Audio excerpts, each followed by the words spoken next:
Hi, I'm Sunny Dean. And I'm Scott Drakeford. And this is the Publishing Rodeo podcast. In 2022, we both launched debut novels in the same genre with the same publisher in the same year. But despite having very similar starts, our books and subsequently each of our careers went in very different directions. That pattern repeats itself throughout the industry over and over.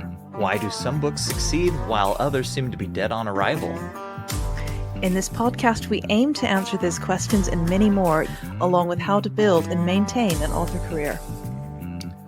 Everyone signing a contract deserves to know what they're really signing up for. In an industry that loves its secrets, we'll be sharing real details from real people.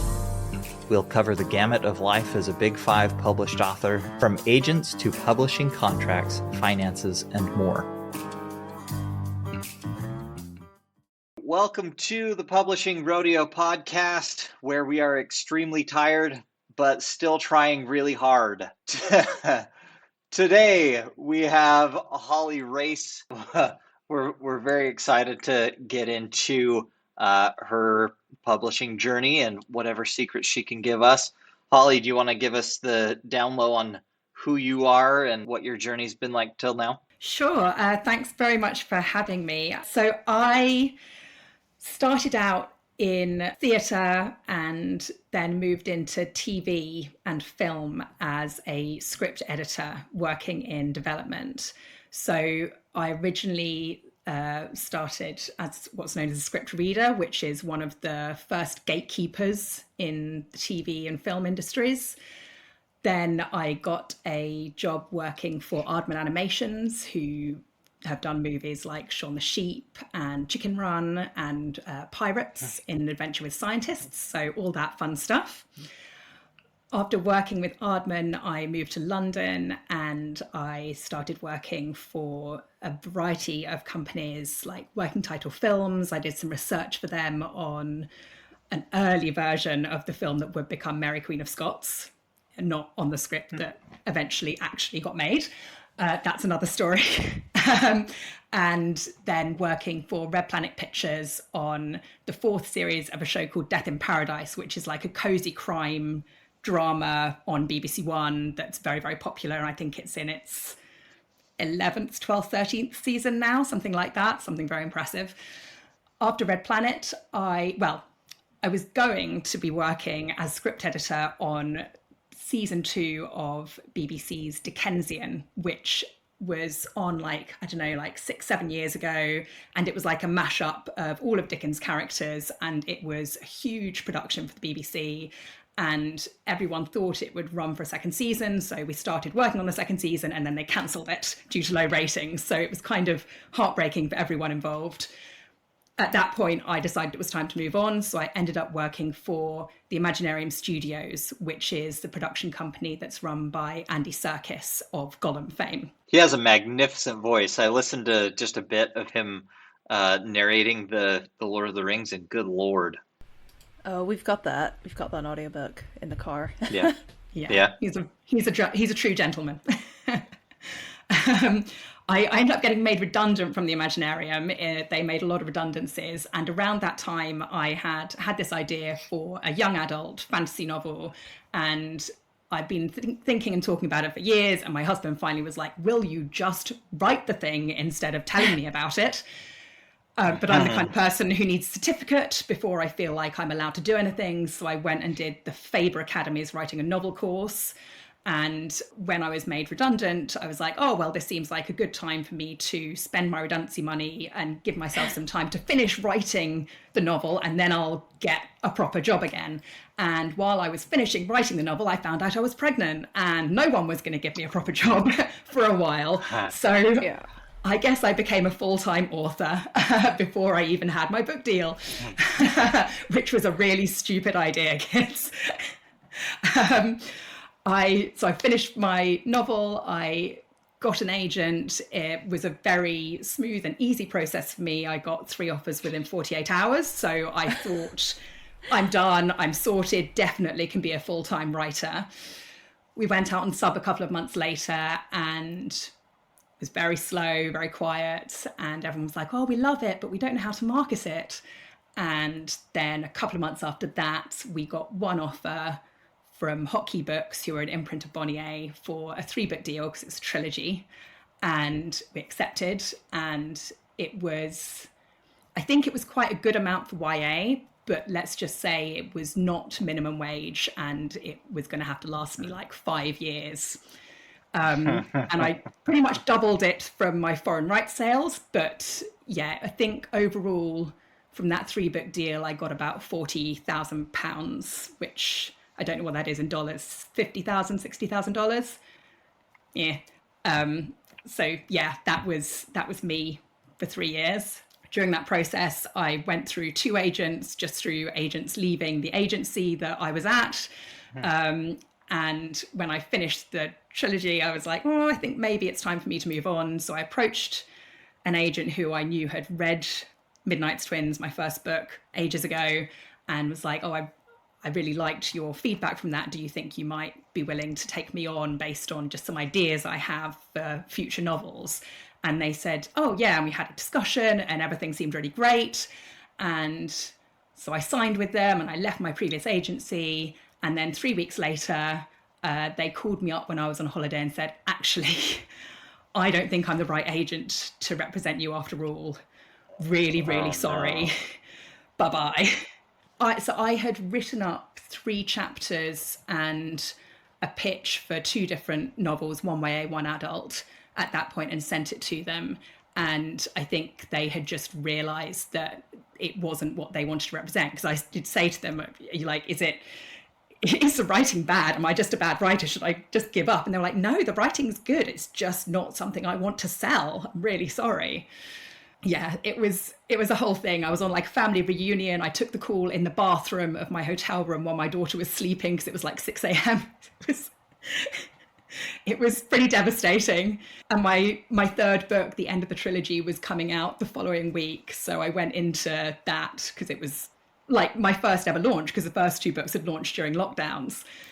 And I was just like, this might be the last launch I ever write, the last book I ever publish. I don't know. I'm out of contract now. Who knows what the future holds? And then I spent the next few months writing an adult book, which was sort of like an adult version of the YA that I had pitched to this agent. And I was just like, I do think there's something here. I'm going to go for it. So I wrote it, rage writing, and a few months later got 9 agent offers for that book within a couple of weeks, which was lovely. But obviously I was like, well, I don't trust this anymore. This could mean absolutely nothing. Who knows? And I was a lot more particular about the questions I asked and who I approached at that point. And I did a lot of asking around about those agents. And yeah, a couple of months later, we went out with that adult fantasy trilogy and we got a 6-figure 3-book deal for it with Orbit.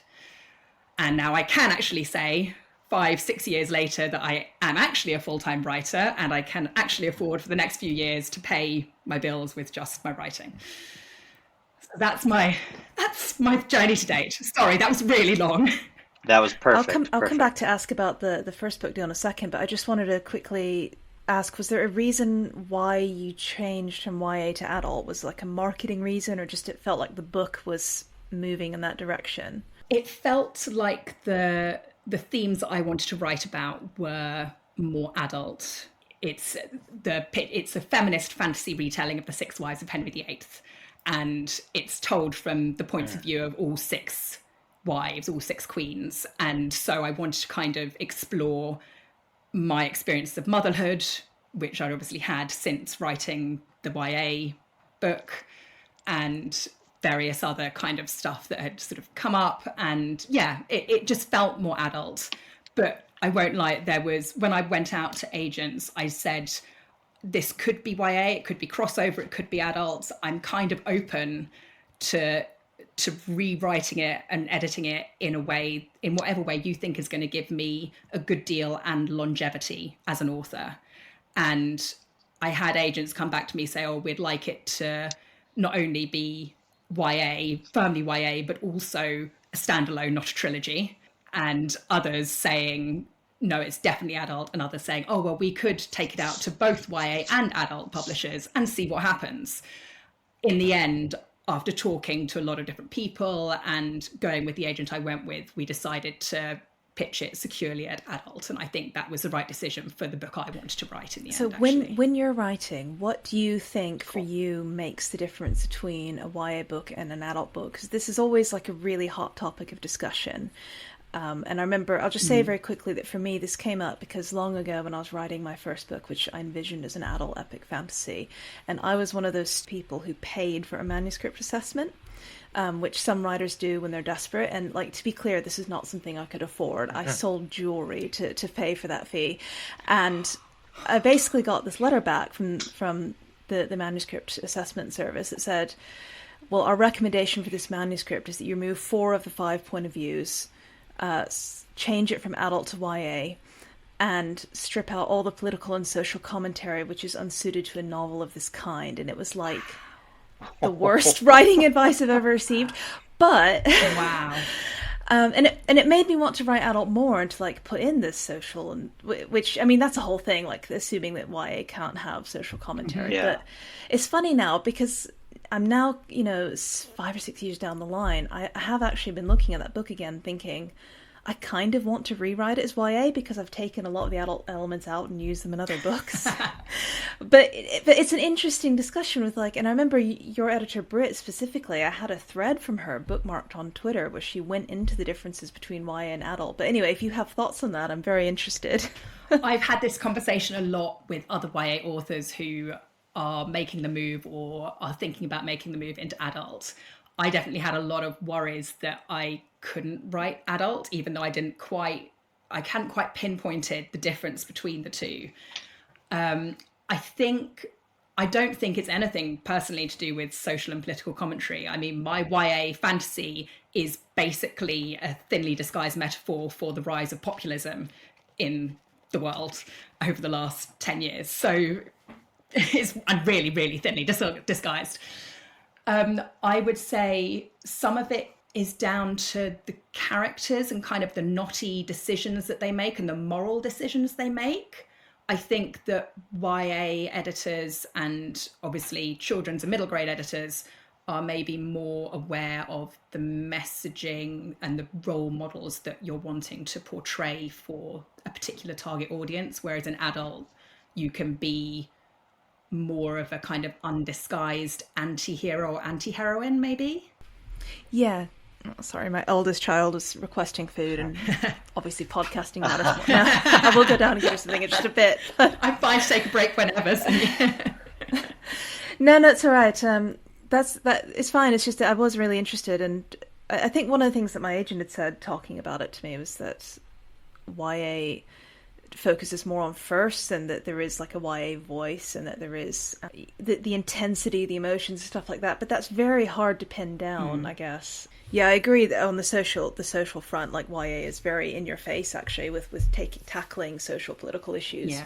Definitely at the forefront of that, maybe more so than adult. Yeah, I mean, I know people talk about the YA voice a lot, and I can absolutely see that there are some commonalities. And YA, I think there maybe is more of a tendency to write first person present or first person than in adult.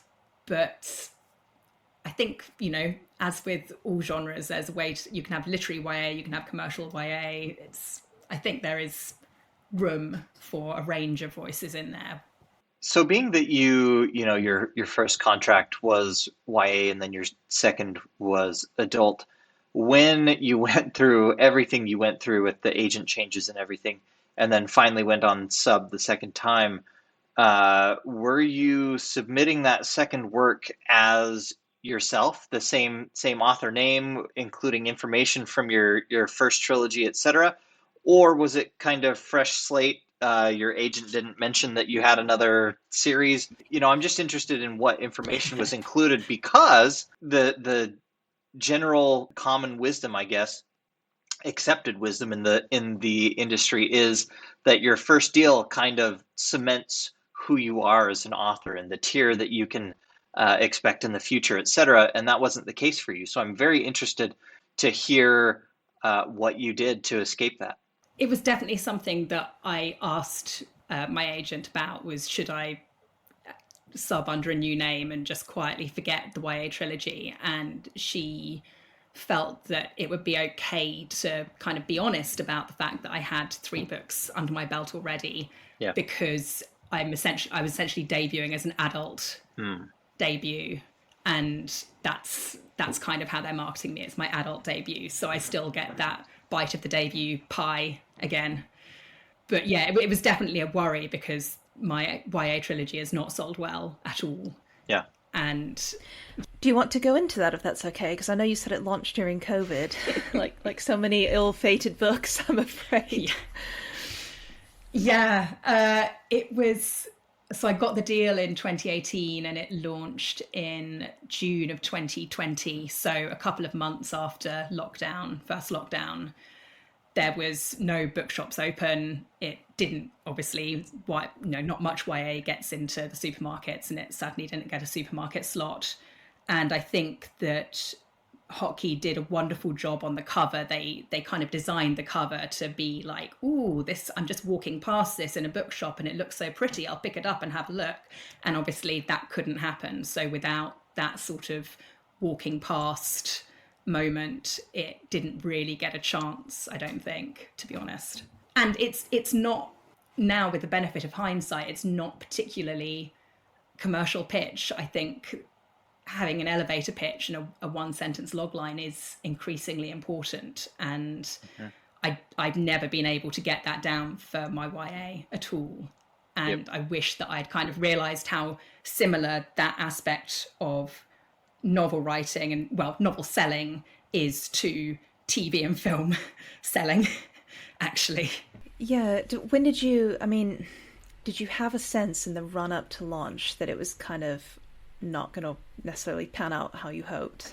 I had a small sense, but I didn't really know what to expect. I had no context. I didn't really, at the time, I was so, as we all were, I think, during lockdown, so kind of like alone and isolated, and I hadn't cultivated any kind of, I'm in my mid to late 30s. I'm not really on social media and down with the YA authors who are very present on social media.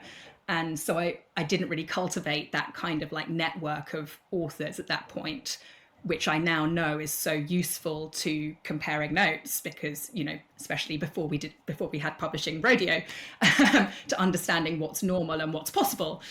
And so, yeah, it was, I had a sort of idea that it wasn't going to be the smash hit that I had hoped and that we all hoped for our books.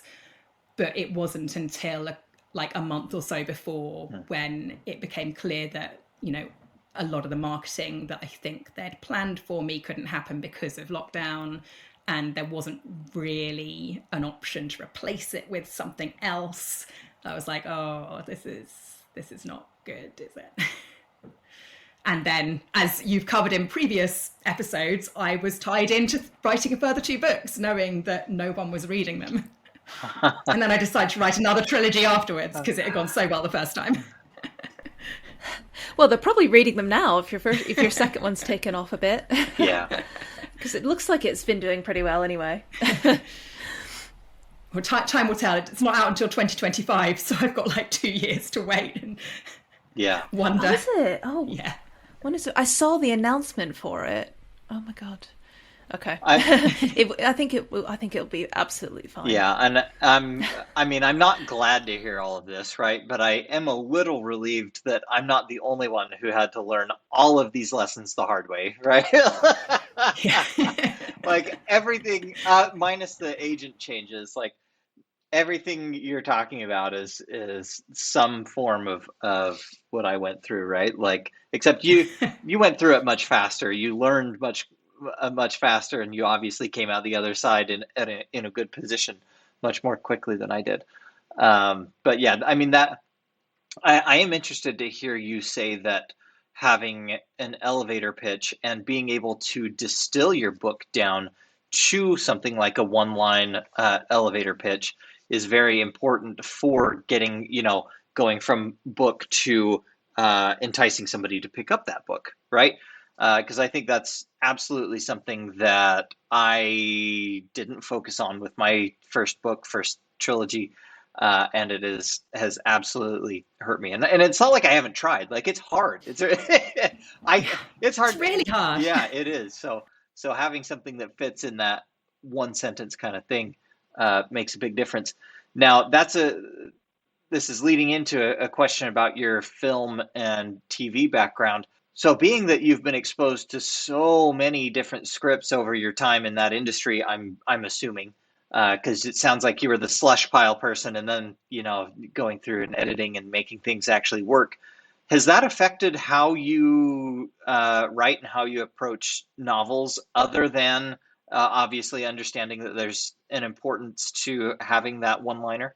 I think my writing is fairly filmic, I think, in terms of imagery rather than dialogue. I really struggle with dialogue when I'm writing prose, which I think a lot of people who maybe don't write scripts a lot are quite surprised by, because I have a lot of writer friends who are like, oh, I'm thinking about becoming a script writer, and I'll just like adapt my book. I'll just take all the dialogue out and put it in a script, right? And I'm just like, going to die. This is not what script writing is.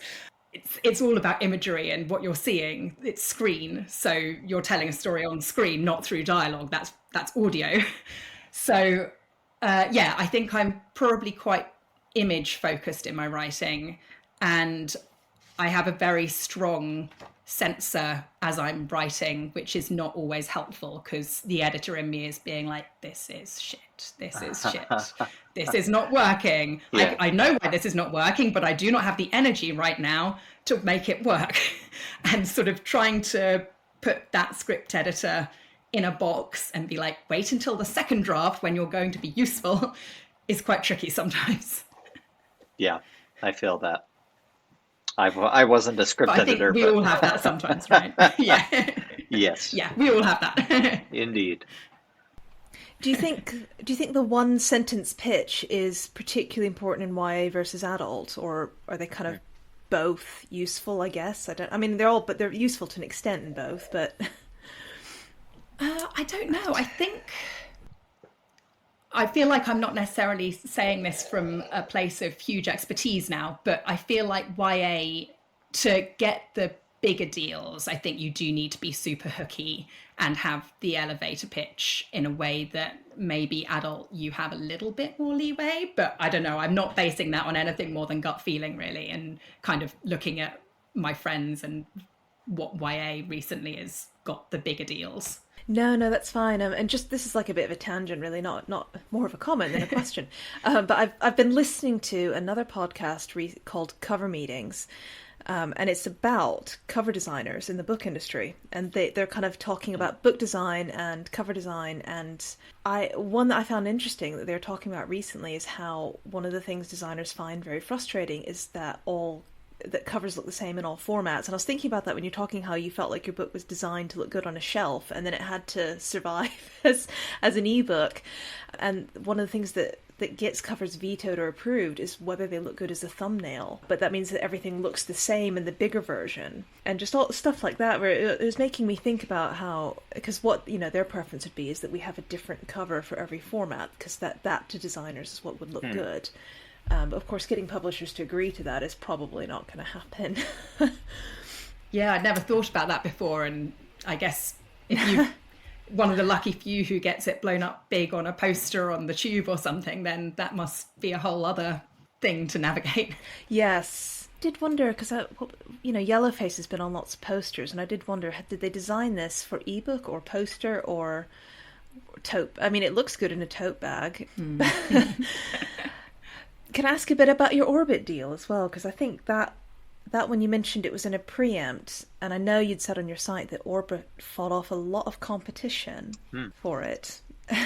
Yeah, we had it all happened quite quickly. I was sort of expecting to sit for a couple of months like I did for the YA, but I think it was about a week and a half after we went on sub, we had quite a lot of publishers taking it to acquisitions, and then Orbit came in with a preempt for world rights, and we said no to that.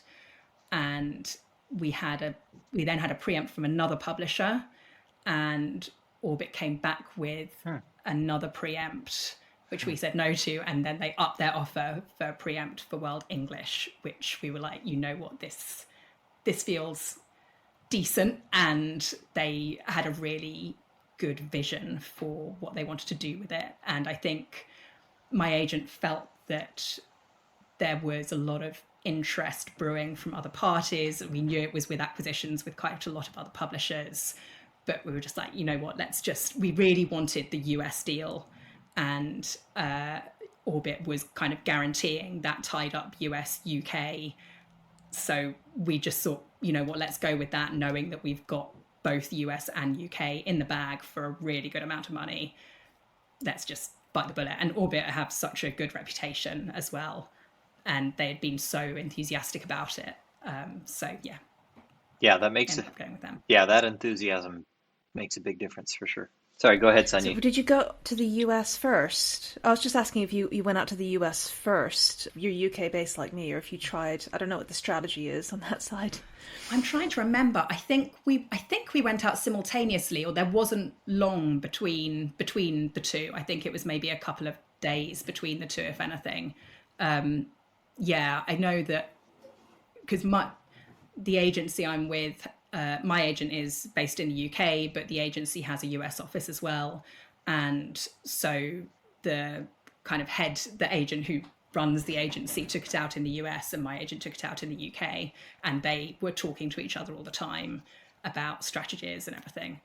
But yeah, I think I was very clear that the US was a target for me. And because my YA never got a US deal, and I think particularly in YA, and I don't know if it's the same in adult, but if you don't get a US deal, then you kind of don't get a lot of attention from UK booksellers either. Yep. We didn't get a chance to talk to him about it, but I think it was in episode 2 with the booksellers where Jeremy was there, JT Greyhouse. So he is American based, but he didn't sell his American rights, so he got a UK deal with Galanx. And essentially Jabberwocky sort of self-publish authors in the States who don't have an American deal. So that's most of his sales in the US are from the bookstore that he's affiliated with, I believe, because it is a much bigger market. I do have a question for you about that and about the deal. So you mentioned that, a preempt became essentially an auction, at least between a few of the interested parties, and that there was enthusiasm on the Orbit side that was, besides good money, that helped convince you. What kind of information did they present you with? Because you also mentioned that you felt like they had a good plan for it, et cetera. You don't have to tell me anything that you feel would make your publisher upset if you shared. But I am interested to hear what that back and forth was like, what kind of materials they presented that convinced you, that kind of thing. So I will say it wasn't exactly like there was an auction of preempts going on. It was more that this second publisher came in with a preempt, and we just said, that's not as high as what Orbit are offering. So that's just going to be a no. Yeah. Thank you very much. Yeah. And then Orbit went up. What they sent was essentially a marketing document that was sort of like a list of quotes from all of their editors and their team saying what they liked about the book and what they had planned to do with it, the kind of place they'd see it sitting in the market. They said they wanted to do it in a hardback in the UK, which was quite important to me because I never had a UK hardback before. All these little mini author goals that you're just like, I'd like to tick this off, please, at some point in my career. And talking about subscription boxes, all of that stuff that I suppose in some ways feels quite generic, but the way that they spoke about it, it was clear that they had thought about it and they'd talked about it, and that they'd done so very quickly as a big team of UK and US. And it was like, okay, well, if the UK and US team are all coming together to figure this out within 2 weeks with all of the other work that they have on, then that's a good sign. Yeah. Yep. I mean, when that enthusiasm is married with money, that's fantastic. Yeah. I am interested to hear whether any of that made it into your contract with Orbit, or whether it was just, unofficial information. That's a good question. I should probably have looked more closely at my contract. I just trust my agent to sort it. I think that the hardback UK, I think, is in the contract. I don't know if any of the kind of marketing stuff is, but does that usually get put into contracts?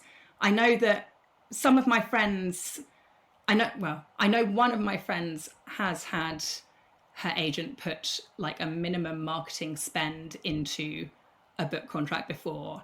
And then the publisher was like, we're not going to tell you if we're honouring that or not. We're not going to tell you what we're spending our money on.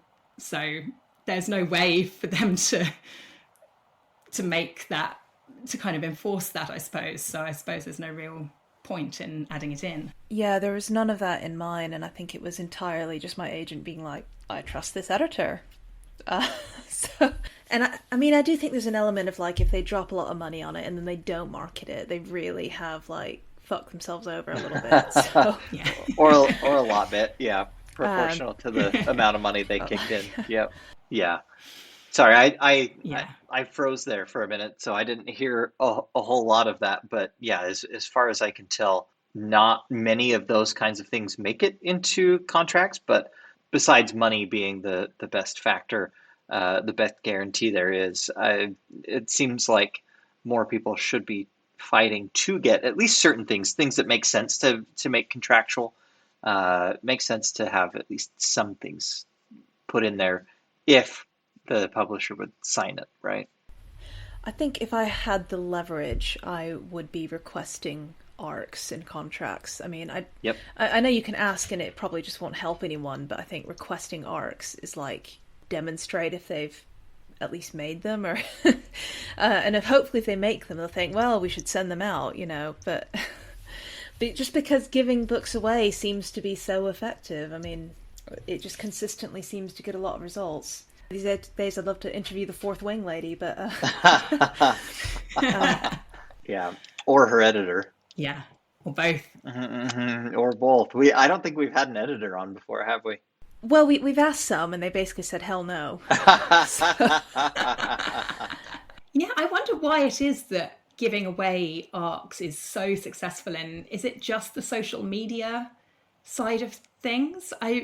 Because when my ex came out for Midnight's Twins, my first book, I think it was, they went out really, really late because no one could get into the warehouse to get them because of lockdown.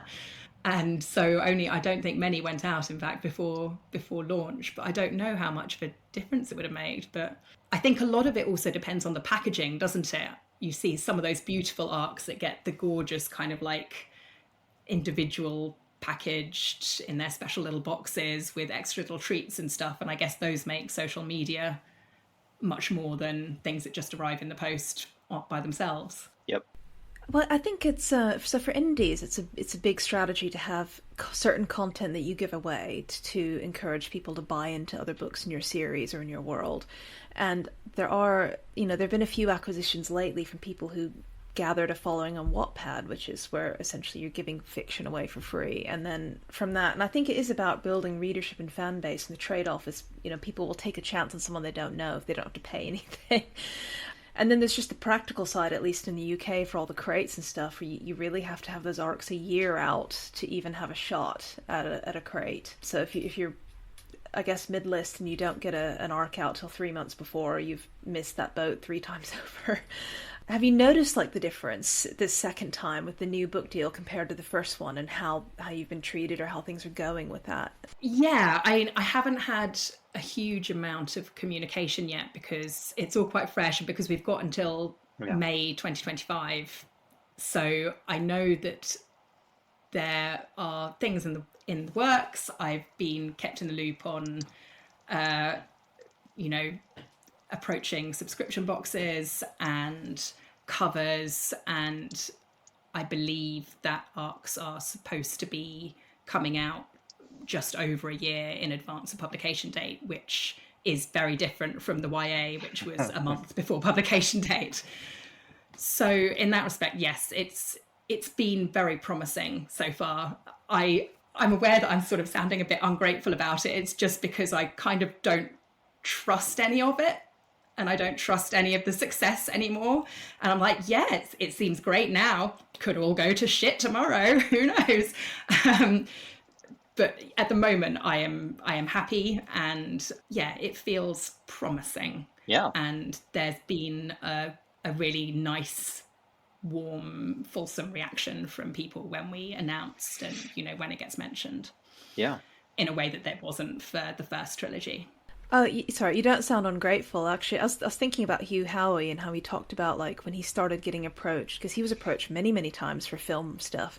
And every time he would, people would say, oh, we're definitely going to make it, it's definitely going to happen. And he would just be kind of like, yeah, sure, if you say so. Because he just assumed nothing ever would.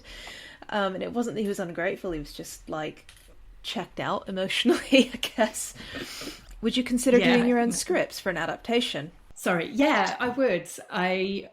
I would love to now. I didn't think that I would before, but I think now, yeah, I would quite like to. And it's becoming more common now, I think, as well, for authors to adapt their own books, which is positive. Okay. I hadn't heard of that, actually. I mean, I'm super interested in that. Sorry, there's a bit... Go on, there's a bit of lag on my side. No, go ahead. Oh, I was just going to comment that I love that trend, and I would love if it became more common for authors to develop their own scripts, have a real pathway into doing something with those scripts that they developed off their own work. Do you have a plan for that? Once you develop a script, do you know what your next step is, or is it still like everybody else, just kind of hope some film person approaches you? So I haven't at the moment started writing the adaptation of the adult trilogy. We haven't yet gone out on sub to production companies with it because of the strike, the Hollywood strike. Yep. It's meant that everything's just kind of like gone quiet on that front. But now that is over, I think there are sort of plans in motion to take it out on sub. I personally wouldn't start writing any adaptation of my book unless it got optioned and the production company said, yeah, we'd be open to you writing it, and we will pay you some money for that. Yeah. I do know some authors who have written adaptations of their books as their spec scripts or calling card scripts, I think David called it in his episode. Yeah. And I think that can be a really good exercise to kind of get into the way of script writing and the differences between scripts and novels, and kind of treating them as two very separate beasts and separate forms of storytelling. Yeah, for sure. Is that submission to production companies happening through your same literary agent? Do they have a film person in-house? How's that working? They don't have someone in-house. They use a few different film agents. The person who is, I think, taking mine on submission is someone that they've used a lot before and who's had a lot of success. She's based in the UK, but I think she has a lot of links to the US as well. Cool. I personally am sort of feeling like I don't know what's going to happen with it because it's fantasy. It would be very expensive to make. Yeah. And so even with the nice starry deal, someone would have to take a bit of a punt on it before publication. We'll cut that out because it's. It would be very cheap and easy to make the perfect acquisition. £50 an episode. It's yours. And I shouldn't assume. Did that same process happen with your first trilogy? The first trilogy, the agency I was with had an agent in-house who was based in the US, and they took it out to production companies, and I think I had one meeting and it didn't go anywhere. But again, that was very, very expensive to make. Yeah. So, and it also didn't have a clear, like, defined genre, I would say. And film and TV in particular, they like their genres. That's why crime is like evergreen for TV, because it's such a clear, well-known genre with such clear stakes all the way through. Yeah. So, I'm realistic, I would say, about chances of fantasy and sci-fi getting screen deals. Yeah. It's becoming more common though, so I wonder if it ever gets to the point where it's easier to adapt because that is an established genre. It definitely become more common. I mean, Game of Thrones just opened up the landscape in that way, in a way that hadn't before for TV. It was such a game changer. But I think if you look at what's actually getting optioned at the moment, the vast majority of it is still contemporary. Yeah. Because it's cheaper to make. And I mean, obviously, these books are still very good, but they are cheaper to make. So they are slightly safer bets. Yep, for sure. You mentioned earlier on not having a lot of contacts, and that was part of not knowing what to expect or what was normal. And I'm assuming now you probably know a few more people in the industry, and I just wondered if you kind of reached this point, or if you ever had conversations with Orbit about what good sales look like or what they're expecting from you from the new book.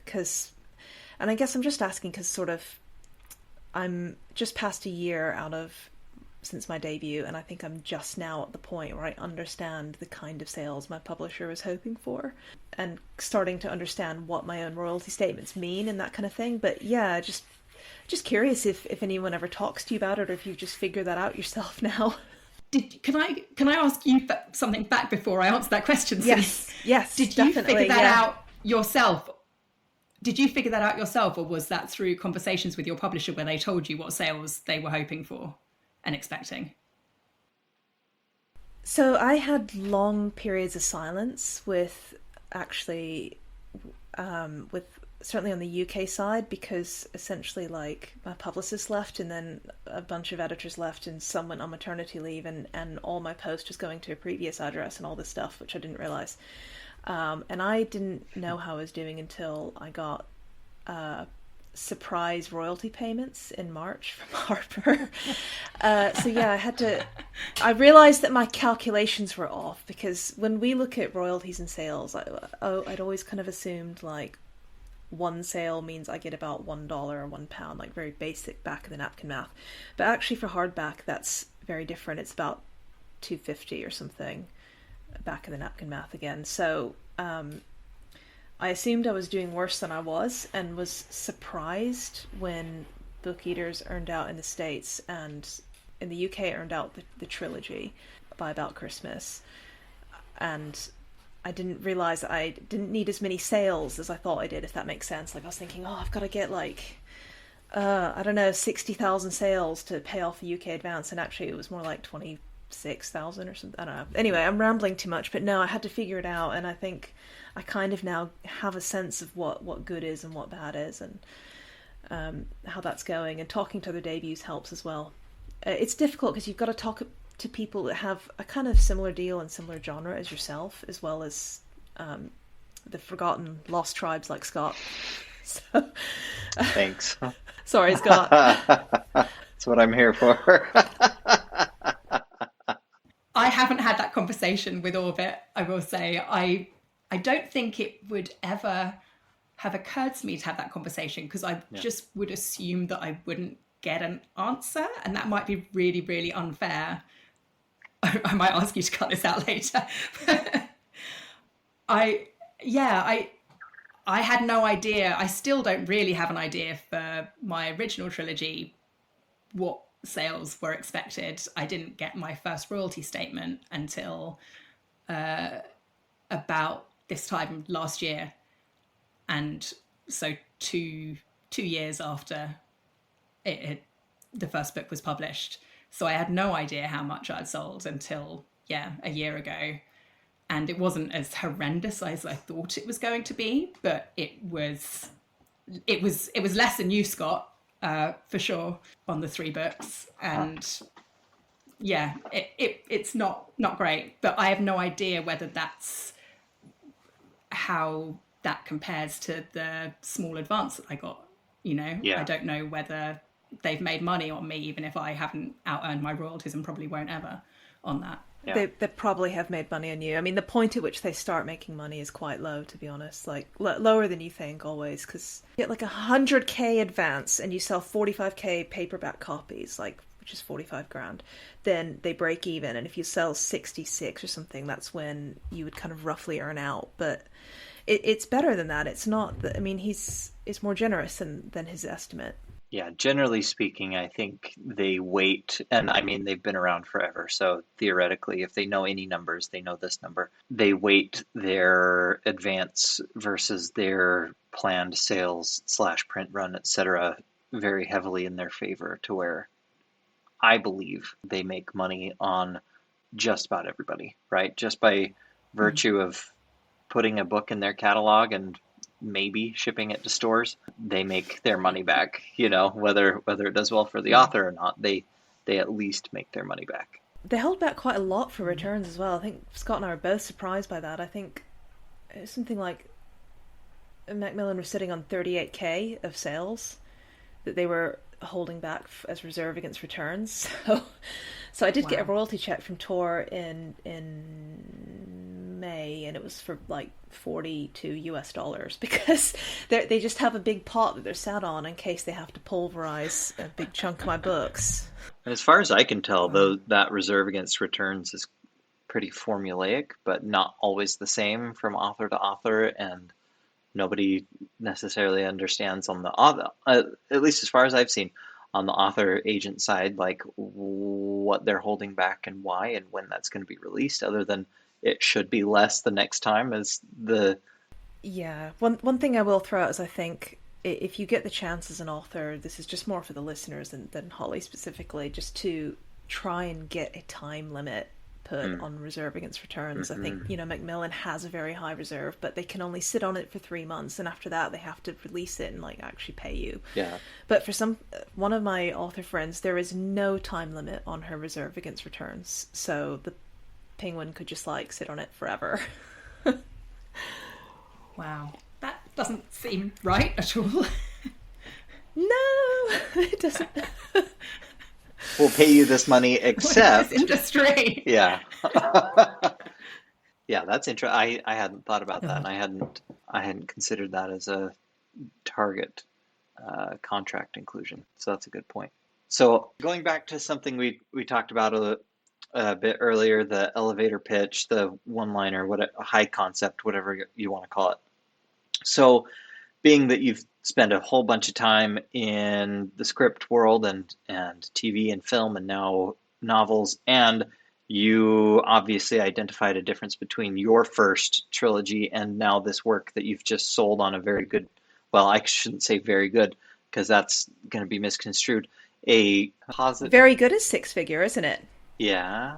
Is it very good or good? I don't know. One or two. Good is up to 99K, so very good is 6-figure. Yeah. Okay. So anyway, I'm not going to try to categorize your deal, but a larger deal, right? One that made you happy. Could you take a shot at telling us what makes a good elevator pitch, and specifically in context of what qualities of a story fit well in a short / compelling elevator pitch? That's kind of an unfair question to spring on you, and it might be better in a long form answer. So if that's the case, feel free to say so, and I will be looking anxiously for your blog post. I suppose I think there are lots of different answers to that question. I suppose the problem, the way that I went at it the second time round was that instead of kind of coming up with an idea, it's maybe there's a world where it's like when you dream, you go into a totally different universe and da-da-da. I sat down and thought, okay, what are retellings are really hot right now. Yep. This is going to sound really cynical.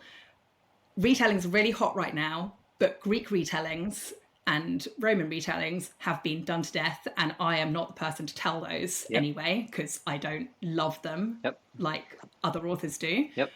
So what is the retelling that I would love to write if I could write a retelling, given that retellings are super trendy? And I've always been a massive Tudor nerd, so I was like, okay, is there a Tudor retelling that I can tell that feels me? And a fantasy retelling of The Six Wives of Henry VIII felt very me, but also felt very marketable. So I literally started my entire idea from that elevator pitch, and I grew it out from there. rather than coming up with a lot of different kind of elements and then smushing them together into a smushier elevator pitch, I suppose. So that was how I did it. I think that the elevator pitches that I have heard that have really made me sit up have been the ones that this is a TV phrase, a same but different. Mm-hmm. So things that make me immediately go, oh, I know that is going to be like that other book that I really loved, but it's got a different twist. So I know I'm not going to be reading a copycat book. Yeah. And I think pitches that do that in some way are the ones that feel hooky and commercial and marketable at the moment, I would say. Yep. You guys may disagree.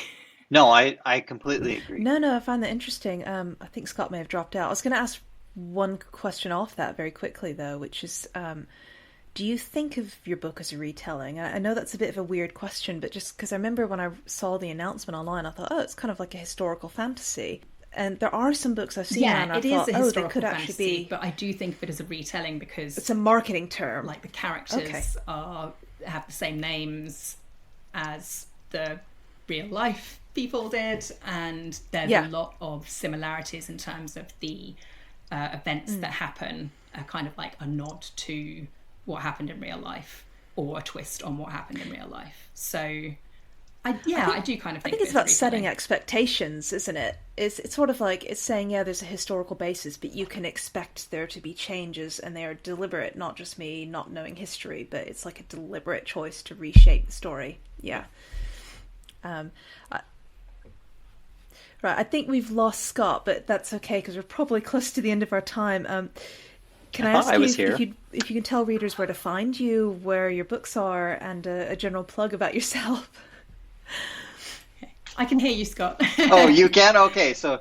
I can't. Son, you can't. Maybe it's my connection. That's okay. Just roll with it. I'm good. That was a very good answer. I can be found at www.hollyrace.com. My Instagram and my TikTok, I'm not on TikTok very much, but they can be found at holly_race.com. And I am on X as Ekarillo, which is my name spelled backwards, but I'm not really on there anymore. My books that can be bought so far are Midnight's Twins, A Gathering Midnight, and Midnight Dark and Golden, and they are YA urban fantasy. And the Tudor adult fantasy that is coming out May 2025 is called Six Wild Crowns. And if you would add it to Goodreads, I would be eternally grateful. I have no idea if it makes any difference to sales, but let's go with it. Can't hurt, right? You've been listening to the Publishing Radio Podcast with Sonia Dean and Scott Drakeford. Tune in next time for more in-depth discussion on everything publishing industry. See you later.